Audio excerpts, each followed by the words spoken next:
dia, bem-vindos a mais um Mercados em Ação do Jornal Económico. No programa de hoje vamos olhar para a subida dos juros nos Estados Unidos, mas também para a agitação que se vive no setor bancário, para a inflação, para a trajetória do ouro e do gás natural e, claro, para a zona euro. Como sempre, vamos ter os números e os gráficos da semana do Marco Silva e o nosso convidado de hoje é Mário Martins, administrador da Active Trades Brasil. Bem-vindo de volta, Mário. Obrigado pelo convite. Obrigada, nós.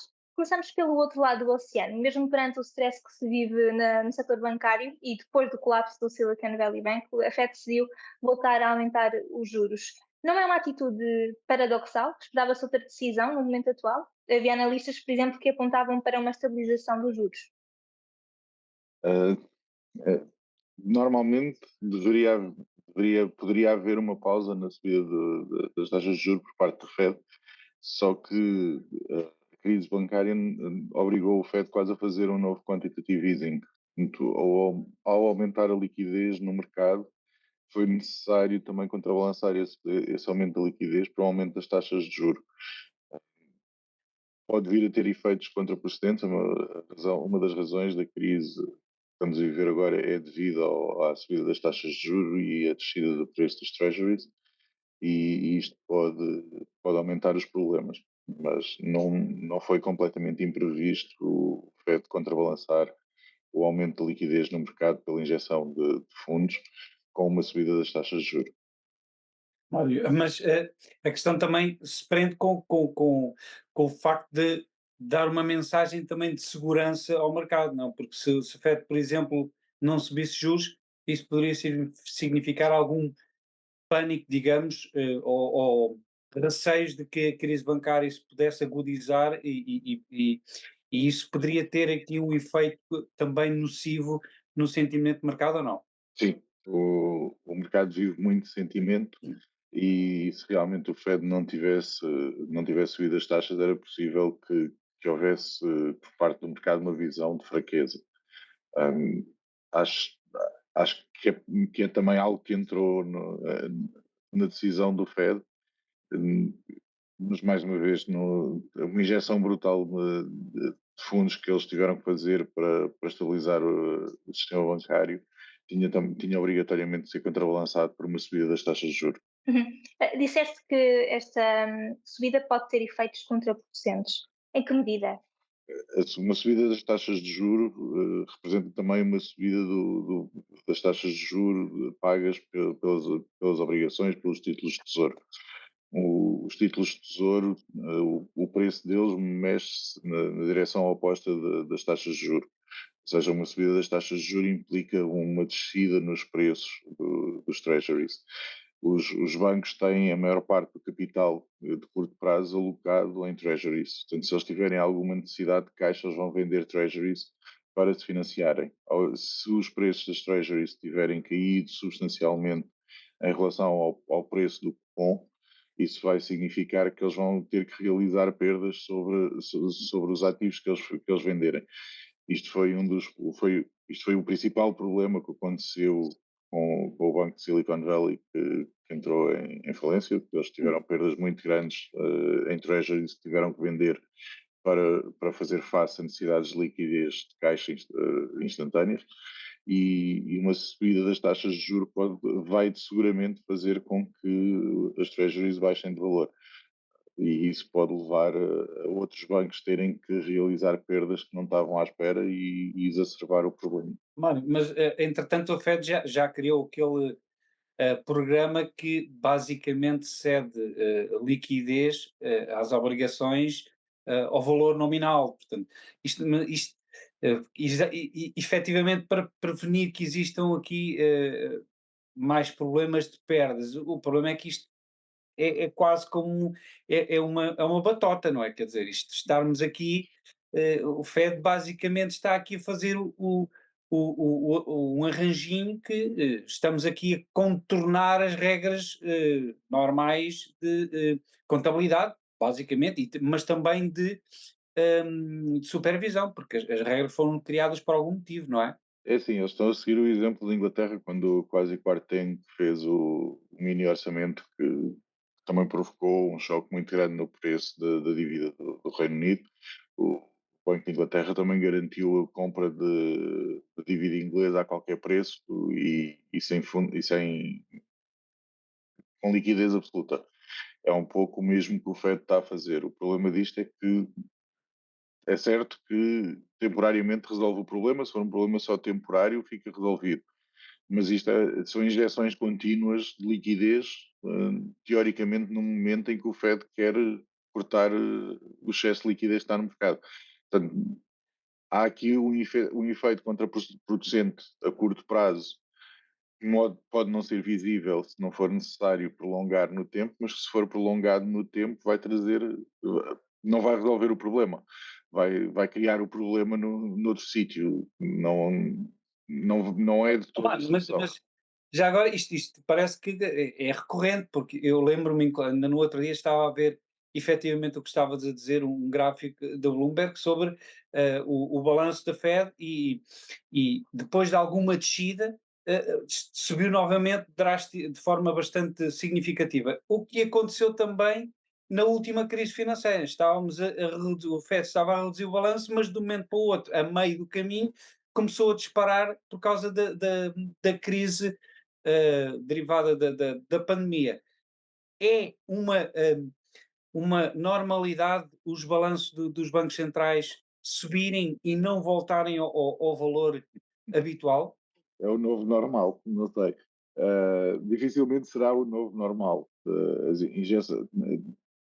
injeções de capital que temos tido ultimamente e o desbalanceamento que tem provocado tem sido, sobretudo, numa desnivelação cada vez maior entre o 1% e os 99%. Se não houver uma correção rápida, vai-se prolongar ainda mais esta diferença. E isto tem efeitos perniciosos, como se vê, por exemplo, nas manifestações que têm havido em França. Uh, não é seguramente pelo aumento da idade da reforma de 62 para 64 anos. Há outros fatores que causam uma grande insatisfação por parte da população e que levam a que situações de tensão possam aparecer. Portanto, quanto maior for o desbalanceamento económico, quanto maior for o prolongar de um excesso de liquidez no mercado, que ninguém sabe muito bem para onde é que ele está a ir, mas que está a ir para todos os sítios errados, maiores serão as consequências sociais que vão advir desse facto. Dito isto, e perante este cenário, o que é que se pode esperar agora da trajetória futura dos juros nos Estados Unidos? A Fed deixou algum sinal sobre novos aumentos, uma estabilização? A próxima reunião, talvez, será em julho. A próxima reunião será em julho e provavelmente será mais uma subida. Neste momento não há uma previsão no abrandamento das subidas de taxas de juros. A inflação continua muito acima daquilo que é o target dos bancos centrais e não existe uma recessão na economia. Portanto, enquanto estes dois fatores se mantiverem, dificilmente vai haver uma pausa na subida das taxas de juros. Eu achei muito curioso porque Jerome Powell, aliás, nas declarações que fez, o mercado assumiu imediatamente que haviam mais duas subidas de juros, ou uma ou duas subidas de juros, e depois o resto era só cortar até ao final do ano. E Jerome Powell, em resposta a uma pergunta da Bloomberg, disse exatamente: não, nós não estamos a prever qualquer tipo de cortes de juros. E o mercado caiu. O problema é que depois, passado algumas horas, o mercado assumiu imediatamente outra vez que, afinal, vamos ter juros. Em que é que ficamos? Não vai, é assim, dificilmente vai haver cortes de taxas de juros enquanto a inflação não estiver controlada. O crescimento económico, por enquanto, tem aguentado a subida das taxas de juros. As pessoas, por enquanto, ainda estão relativamente afastadas da realidade do que são as novas taxas de juros. Quando começarem as renovações dos contratos imobiliários, pode começar a aparecer problemas mais agudos, mas neste momento a inflação é um problema muito mais grave do que a subida das taxas de juros. Portanto, eu não vejo como provável qualquer banco central sequer pare de aumentar as taxas de juros, muito mais reduzi-las, enquanto a inflação não estiver controlada ou enquanto o problema maior da economia for a inflação e não as taxas de juros. Obrigada, Mário. Vamos agora para um breve intervalo. Voltamos já.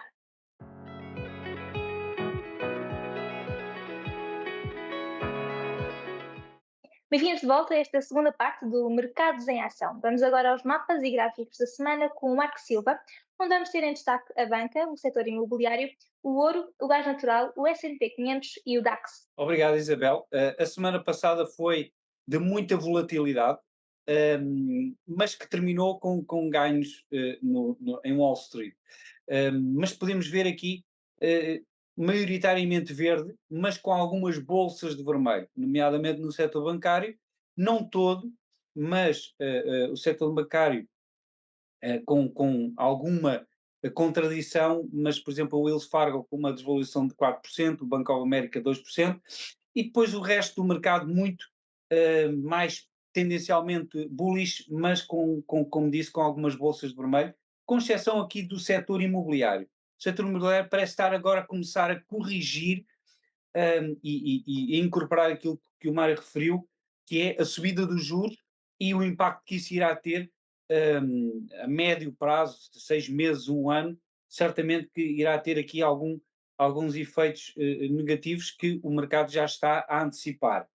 Em relação ao resto do mundo, o Brasil com correção, a Vale, por exemplo, com uma desvalorização de 5%, mas o vermelho dominou, e depois aqui a China com valorizações Alibaba com mais de 6%. Aliás, quando saiu uma notícia agora durante o fim de semana que Jack Ma regressou à China e que está a dar um impulso às cotações, mas as valorizações dominaram também nas principais praças mundiais. Aliás, como se pode ver por estes mapas, os mercados desenvolvidos até foram aqueles que subiram bastante, mas os emergentes estiveram um bocadinho acima. A China esteve mais otimista do que os Estados Unidos, já os Estados Unidos tiveram uma variação de cerca de 1%, e a Europa cerca de 2%. Portanto, houve aqui alguma disparidade de comportamento entre os principais mercados. Em relação aos gráficos, começamos com o ouro que assim que despoltou a crise bancária teve aqui uma valorização muito significativa, podemos ver estes dias de valorizações com barras verdes, agora está a consolidar, vamos ver se ainda vai testar esta linha amarela que está aqui nos cerca de 2.063 dólares por onça, será uma zona de resistência bastante interessante, caso quebre poderemos ter aqui novos máximos históricos no ouro, mas para já ainda está aqui a cerca de 100 dólares de diferença. O gás natural, Estados Unidos, mas também na Europa, mas nos Estados Unidos, podemos ver que já está bastante abaixo dos patamares pré-guerra na Ucrânia. A guerra na Ucrânia foi aqui nos 2,5 e o gás natural nos Estados Unidos está a negociar a 2,28, 2,30, portanto o tempo também tem ajudado. Agora, se houver aqui algum evento disruptivo, poderemos ter o gás natural a vir testar os 5,2 dólares, o que seria mais ou menos duplicar o valor que está a transacionar neste momento. Portanto, algo que aconteça ou na Europa ou nos Estados Unidos, mas eventualmente na Europa poderá levar o gás natural aqui de novo a disparar, não para os valores que atingiu o ano passado, mas o dobro neste momento que está a negociar. O S&P 500, que a semana passada valorizou um pouco, esta semana começou para já em alta, mas tem aqui esta linha laranja que se for quebrada em baixa, então poderemos ter os testes dos mínimos do ano passado nos 3.500 pontos. Portanto, é muito importante ver, aferir se esta linha vai ser quebrada em baixa ou se os 4.230 pontos vão ser quebrados. Se qualquer um dos lados vai dar início, muito provavelmente, a um novo ciclo mais significativo nos índices norte-americanos. Já o DAX, que se tem comportado melhor nas últimas semanas em relação aos índices norte-americanos, ou Wall Street, tem esta linha laranja nos 16 mil pontos como a resistência primária para já a atingir novos máximos, e vamos ver como é que a crise bancária aqui na Europa vai condicionar este otimismo que tem sido gerado desde o início do ano. E é tudo, Isabel. Obrigada, Marco. Mário, o Marco estava a falar do ouro, enquanto o ativo refugia a sua valorização. Acreditas que o ouro chegará aos máximos de que se falava nos próximos dias, talvez semanas? vai depender, sobretudo, da continuação do movimento de instabilidade na Europa. Se os fatores da guerra se intensificarem, se houver uma intensificação da guerra na Ucrânia, o ouro vai ser muito utilizado como ativo de refúgio. Também, se houver um agravamento da situação económica, se houver mais bancos a entrarem em falência, se o sistema bancário entrar em colapso, obviamente que o ouro também vai beneficiar deste movimento. Neste momento está muito perto dos máximos, está em 1951 para chegar a 2080, não é significativo, não é um movimento que seria propriamente o fim do mundo. Portanto, sim, acho que é possível que chegue, vai depender muito dos desenvolvimentos económicos desta primeira metade do ano, acho mais provável chegar aos máximos do que ter uma desvalorização forte.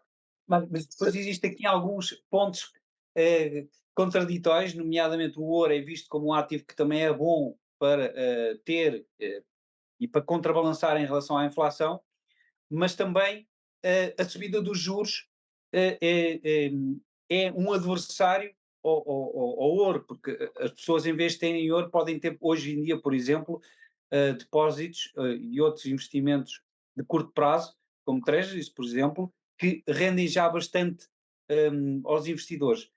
Como é que tu estás a ver esta confluência de forças? Achas que hum, o mercado irá agora mais tendencialmente para o rendimento de curto prazo e que isso irá também tirar algum capital do mercado acionista ou não? A subida das taxas de juros estão relacionadas com a subida da inflação. Uma subida da inflação é favorável ao ouro. Portanto, eu acho que a subida das taxas de juros em relação ao preço do ouro acaba por ter uma influência neutra a longo prazo. Eu eu não sou um apologista do ouro, eu acho que o ouro é, é um mau investimento. Acho que o ouro nós fazemos um buraco no chão, tiramos o ouro, fazemos outro buraco ao lado e pomos o ouro. Portanto, não acho que não tem muito pouca utilidade o ouro para além de ficar guardado como reserva de valor. Mas o que é um facto é que é utilizado como reserva de valor e é utilizado como reserva de valor em dois mercados muito grandes. É usado como reserva de valor familiar, tanto na Índia como na China.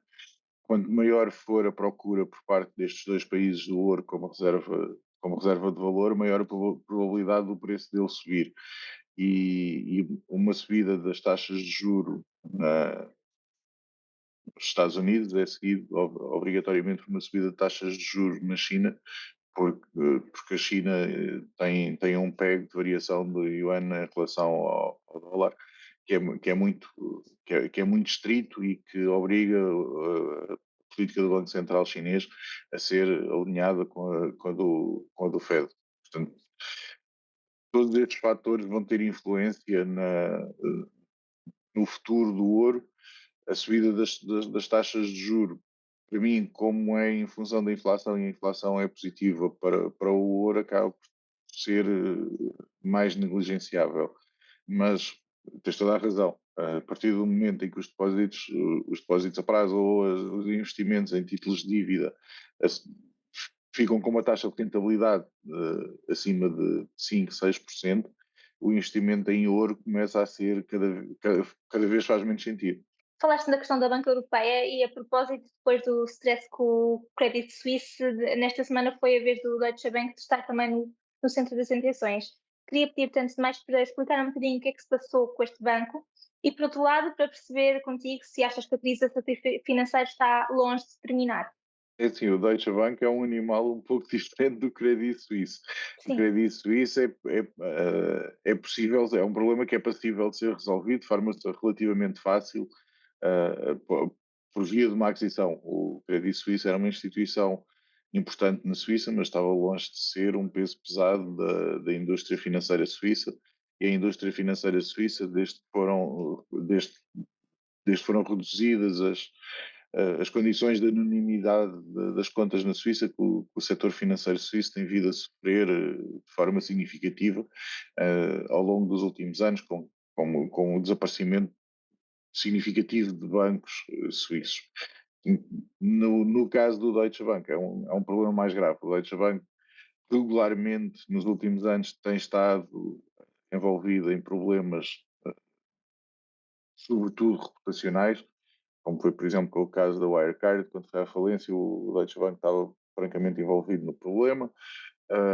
Há sobretudo um problema reputacional com o Deutsche Bank e problemas reputacionais são mais difíceis de serem resolvidos do que problemas financeiros e, sobretudo sobretudo, diminui a boa vontade de outras instituições financeiras de se associarem à imagem de um banco que tem problemas reputacionais.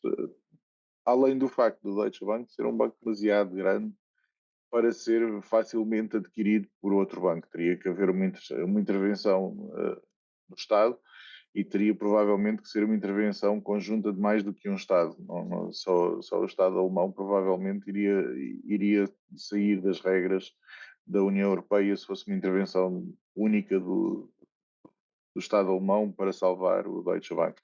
Isto tudo faz com que um possível colapso, esperemos que não aconteça, mas um possível colapso do Deutsche Bank tenha uma influência sistémica no mercado muito maior do que o Credit Suisse e, simultaneamente, muito mais difícil de resolver do que a situação do Credit Suisse. Esperemos que não aconteça, mais uma vez, a folha do Deutsche Bank não é igual à do Credit Suisse, é uma folha bastante boa, bastante saudável, com alguns defeitos, mas é um problema sobretudo do Deutsche Bank, é um problema sobretudo reputacional. Obrigada, Mário. Vamos agora para mais um breve intervalo. Voltamos já.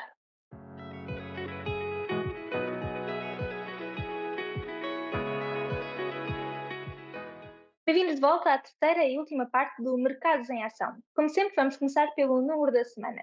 O número da semana é 25 e refere-se ao aumento dos juros em 25 pontos base anunciados na semana passada, quer pela Reserva Federal dos Estados Unidos, quer pelo Banco Central de Inglaterra. Mesmo considerando o stress que se vive no setor financeiro, a inflação continua acima dos níveis desejados, o que ajuda a explicar estas decisões. Na semana anterior, o BCE já tinha subido os juros na zona euro. Neste caso, o aumento foi de 50 pontos base. Marco, vamos agora à personalidade da semana. O que é que tens para nós? Sim, esta semana é Michael Barr, que é o vice-presidente Fed para a supervisão, numa semana em que ele vai testemunhar no Congresso dos Estados Unidos, tanto na Casa como no Senado, exatamente sobre o sistema bancário. E vamos ver se existirão novidades sobre aquilo que aconteceu nos bancos, nos três bancos norte-americanos, o que é que o Fed fez e as sugestões que existem para se impedir que tal aconteça de novo, nomeadamente a questão da supervisão nos bancos regionais, que foi aflorado, poderia haver aqui um maior controle sobre alguns bancos e isso teve um efeito negativo no setor, que levou a algumas perdas nesse dia no segmento bancário, que depois se transmitiu para o restante mercado. Portanto, vamos ver se existem aqui algumas novidades que vão mexer com os índices norte-americanos nos 2 dias em que ele vai testemunhar. Obrigada, Marco. Mário, já falamos dos juros norte-americanos, vamos falar um bocadinho também da zona euro. Na semana passada, a Presidente do BCE garantiu que não está comprometida nem com continuar a aumentar os juros, mas também não com terminar os aumentos. Como é que vês estas palavras? É um bom sinal, já que mostra sensibilidade ao que está a acontecer no terreno? São palavras agradáveis, mas que dificilmente irão acontecer. A inflação está forte nos Estados Unidos, está pior na zona euro e na União Europeia. Portanto, a margem de manobra do BCE é bastante inferior à margem de manobra do Fed. O Fed, se quiser abrandar as subidas de taxas de juros, pode. A taxa de juros nos Estados Unidos, neste momento, está em níveis que, se fosse absolutamente essencial o Fed fazer um abrandamento nas subidas, eles poderiam fazê-lo. Na União Europeia, a situação é mais complicada. Existe dentro da zona euro alguma fragilidade em alguns países em relação à manutenção, ao controle da inflação e isto é cada vez mais visível que só as taxas de juros não estão a resolver o problema. Há, há que tomar outras medidas para além da subida das taxas de juros, mas tentar parar com as subidas das taxas de juros acho muito difícil e poderia indicar que as pressões políticas sobre o BCE são efetivas e que o BCE não seria tão independente quanto desejável, porque a única justificação para uma paragem das subidas de taxas de juros na União Europeia, na zona euro, seria uma motivação política e não uma motivação económica. Mário, e como é que vês, por exemplo, o facto de Lagarde ter dito, aliás, expressamente aos governos, parem com os estímulos à economia e aos cidadãos, e, por exemplo, em Portugal, poucos dias depois, foi anunciado mais um pacote de ajuda e não existem aqui grandes indícios que a Europa possa, aliás, os políticos tenham muita sensibilidade a cortar, até porque têm outras motivações. Como é que tu vês esta dualidade? Será que isso vai condicionar o BCE também a continuar com a agressividade nos juros? Sim, teoricamente deveria haver uma ação. A vontade política e a vontade económica deveriam estar alinhadas, ou seja, se a pressão inflacionária leva o BCE a subir as taxas de juro, a mesma pressão inflacionária deveria levar os governos a evitarem um aumento da liquidez no mercado. Uh, Isto é muito mais fácil dizer do que fazer, porque os governos precisam de ser eleitos, para serem eleitos precisam de votos, para terem votos precisam de ser vistos como a fazer alguma coisa pela população. Mas sim, o aumento dos pacotes de apoio e de auxílio à população são necessários, têm que ser implementados, mas forçam a mão do BCE a aumentar as taxas de juros e isto pode virar um círculo vicioso em que a subida das taxas de juros motiva novos pacotes de apoio, novos pacotes de apoio incentivam o BCE a continuar a subir as taxas de juros. Mas o primeiro-ministro português foi um bocadinho mais longe e disse mesmo que a subida das taxas de juros tem feito pouco para travar a inflação. Concordas com este argumento? As medidas nacionais de controle dos preços têm sido mais eficazes? É preciso uma ação concertada? As taxas de juros, infelizmente, não têm a mesma influência sobre a inflação que tinham há 20 anos atrás, a última vez que nós soubemos o que era inflação. Na- houve- Durante os últimos 20 anos, toda a gente esqueceu do que era inflação. A inflação voltou e as armas que nós tínhamos e que nós utilizávamos para combater a inflação são muito menos eficazes no modelo económico atual do que eram no modelo económico dos anos 80 e dos anos 90. Portanto, sim, é verdade que a subida das taxas de juros está a ter um efeito muito mais lento do que teria tido há uns anos atrás. Também é verdade que há uns anos atrás esta subida das taxas de juros implicava uma recessão imediata, o que não aconteceu. E a ausência dessa recessão imediata é o que permite ao governo continuar a tomar medidas de apoio à população. Portanto, há, há aqui uma falta de boa vontade em relação à ausência de uma recessão.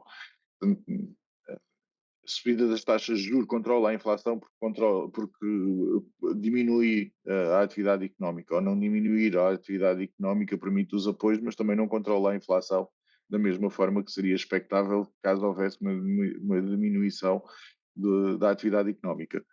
Portanto, acho Mas, que Mário,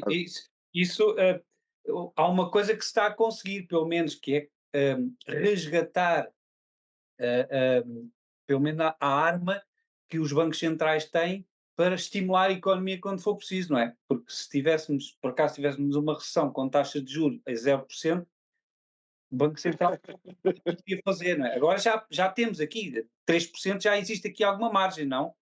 sim, se no caso de haver uma recessão, voltamos a ter uma arma, ou seja, o grande problema que nós tínhamos antes de aparecer a inflação era, no caso de uma recessão, o que é que os bancos centrais podiam fazer?